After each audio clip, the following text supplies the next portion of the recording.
A eso se le llama nadando contra la corriente, señores.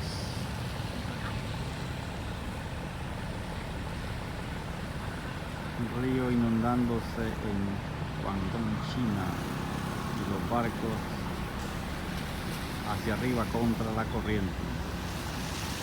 ¿Se imaginan la potencia de ese barco?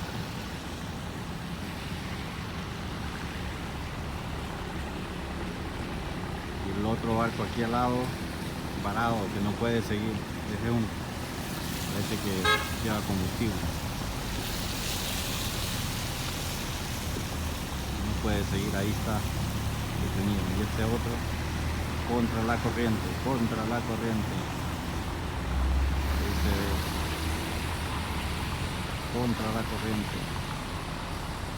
Pero van por la orilla del río, así que hacia allá.